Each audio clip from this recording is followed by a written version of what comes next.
Welcome to ODT Rugby Chat. Look, I've been away for quite a few weeks, and while I was away, Otago won 6 games on the trot. I arrived back and they immediately lose 3. The boys have just been telling me that was my fault, so I'll take that as a blame. We've won our last one, I think. So we've got a home semi and then hopefully a home final. So to talk about that tonight, I've got Cory Brown, the coach. Welcome along, mate. Thanks, mate. And I've got Allan, the star blindside. You've playing blindside most of the year. Blindside flanker this year. May not be playing on Friday, but we'll talk about that shortly. So, boys, it's been start with you, Cory. It's been, was it a shock that we won 6 in a row? Oh, no, not for you? Not at all, no.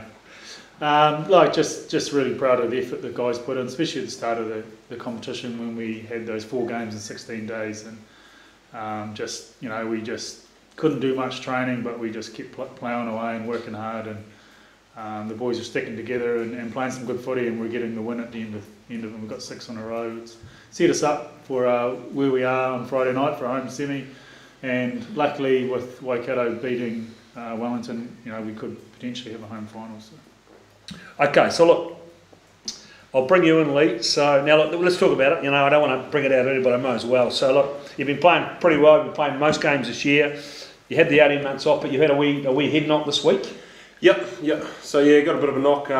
We sort of had a bit of a plan earlier in the year that if I happen to get a knock during the season, we'll just call it there, just my history. Yep. Which I played all season. Obviously, it's a shame to be out of selection for for this game. The playoff week. Not that I could have been in it, but yeah, it's just it's one of those things, and you just got to take on the chin. Was it a big knock on the week? When did you come off? No, I came off 4 minutes into it, so it wasn't. I was pretty much straight off. I didn't really see the game, so because I was actually in Queensland. And that was probably why you won, because I wasn't watching. Yeah, exactly. Yeah. So you came off early in the game. Yeah, early in the game. Wasn't too bad. So I went done with concussion test. Failed that. Was a wee bit thing. So we just sat down and obviously talked to the doc and obviously the coaching staff early in the year, and that was the plan if I got another one. So. Fair enough. Okay, mate, so come back to you.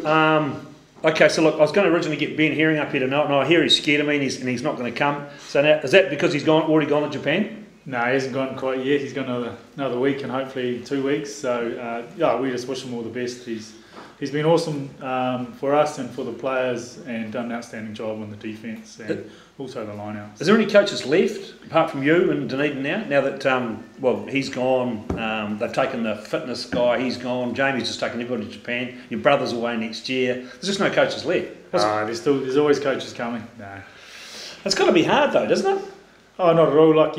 You can't begrudge them. It's a big opportunity for Ben. It's a huge opportunity for Tony and for Jamie and Ben, and that's just part of life, really. That's the way it is. So when are you going? I'm not going. You're not going? Okay. Lee, we'll come back to you. So look, I've been bagging Ben. I've been bagged. That's why he probably hasn't come, because I bagged him all year when he was coaching at Alhambra Union, just in jest about the fact he wasn't winning too many games. Probably more about the team that he had rather than him. But so he was a new coach coming back. He's done a bit of coaching overseas. So how have you found him as the forward coach for Otago? Outstanding. Obviously, I didn't really know too much about him coming in, so I was a bit reserved, but he's been outstanding for us, probably hence the reason, obviously helping out CB, we got the results we have, but he's just got this energy and he's always positive, but he's got some different ideas and different techniques that are obviously working for us, and you can see why he's been snapped up pretty quick elsewhere. Look, he must be doing something right, because let's be honest, your forward pack hasn't got a lot of names in it, really, probably apart from Big Tom Franklin in the middle row, and because Cotman hasn't been playing much. So, look, he must be doing some, because that forward pack's going as good as I've ever seen in the last while. I've seen a lot of tapes of game. They're going as good as they've ever gone. Yeah, well, obviously he gives us a lot of clarity on what we need to do and what we should be doing in the game. But like I say, he thinks outside the box, and he obviously gives us clarity of what we need to be doing on the field. So if we know what we're doing, obviously it flows onto the field, and we've got enough experience in there now to get the job done. Okay, so let's look. We've got the big game on Friday night. I would have thought, because I was looking at the Rugby Union website, thinking all over the weekend that it was going to be Manawatu, because that's what they said on their website. But obviously it's now it's going to be Bay of Plenty. Who would you prefer to have played, considering you only just played Manawatu on Friday night? Difficult one to answer, really. I think all the teams are really good, and all the teams that made the semi-finals all have their different strengths and weaknesses. Bay of Plenty are playing really good rugby at the moment. Manawatu also a really good team full of Super Rugby players, and look, it was some battle up there in Palmerston North, and if they'd come down and we'd played them on Friday, it would have been a different story. They'd have been pretty highly motivated. But Yeah, look, I'm pretty happy to play Bay of Plenty, and we're looking forward to it. The guys had a good week's training, so should be a good game. Okay, so look, mate, back to you, because you would have played in that Bay of Plenty game. I think you won 33-32. Yeah, it was a So close it was a one. really 1 point, tight game. So where are they strong? From what I've seen, it looks like they've got a good scrum. It looks like they're good at set piece. Yeah, I remember that game. They probably brought it to us.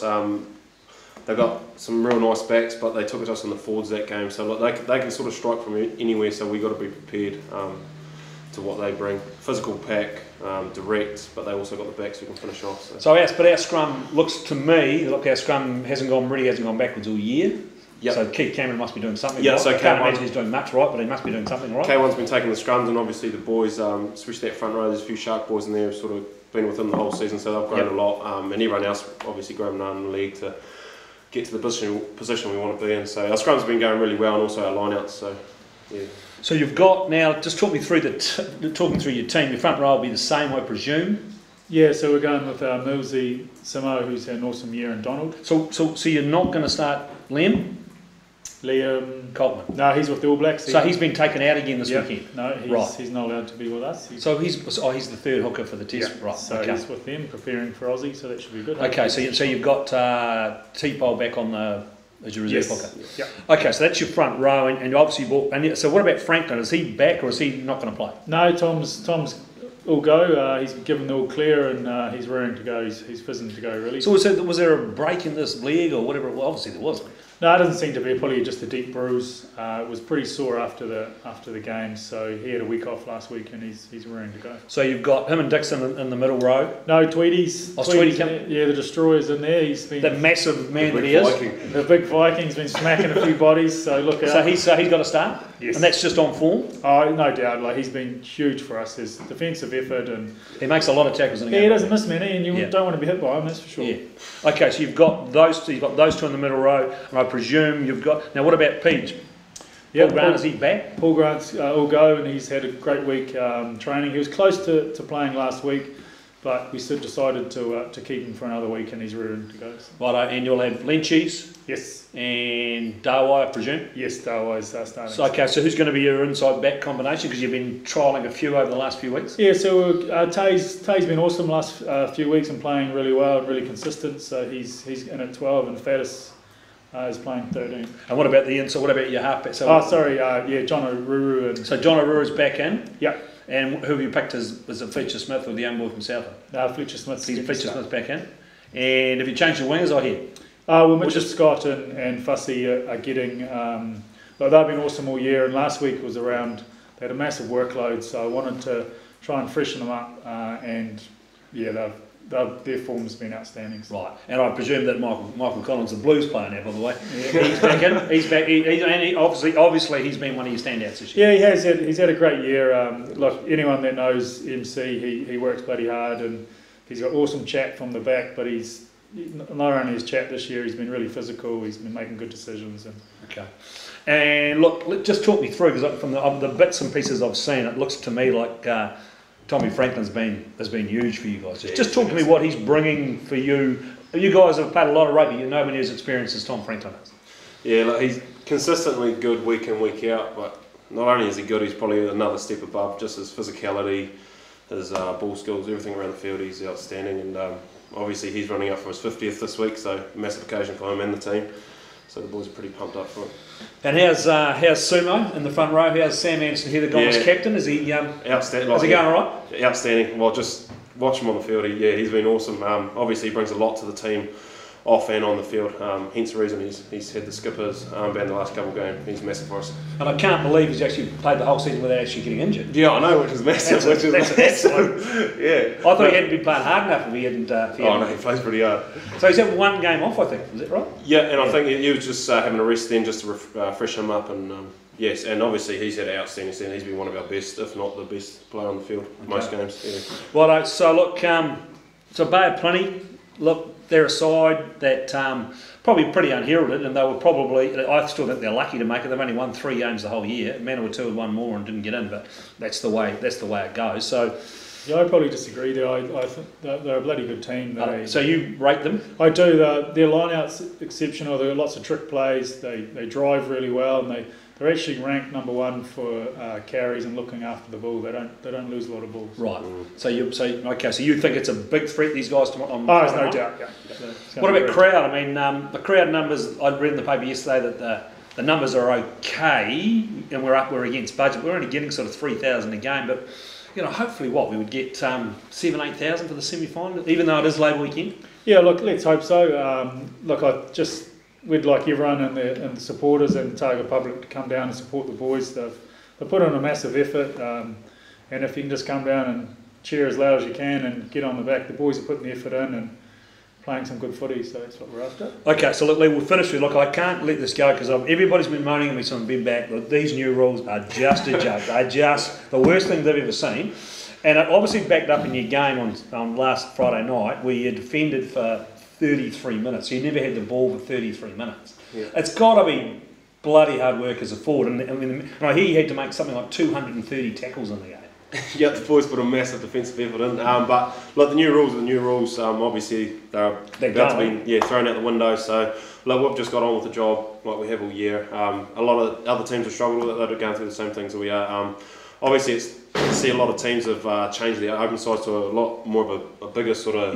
Like look at your so they put your 6/8 to 7 just to be more physical. How effective that's been, I'm sure. So bringing these old rules back will obviously get guys like obviously for us, James Lynch's definitely back in the game. He's obviously still been outstanding, but that's just another aspect of his game where he can bring back and so look, as a dirty on the as you'll be on the weekend, why don't you just go into their changing room before the game to the boys? Why don't we just change the rules back and tell the referee that's the way we're playing? Let's go out there and go. Yeah, well, I think everyone will buy into it. But right, look, we'll just get on with the job and. But just to finish, you talk about that. I mean, 200 and you made 230 tackles in that game, and you're defending for basically 33 minutes. There's got to be some real heart and some real ticker in this. I mean, you've seen that over the last 2 or 3 years with the Taylor coming back, but there's been obviously real heart and some real ticker in this team. I mean, that's a massive defensive effort.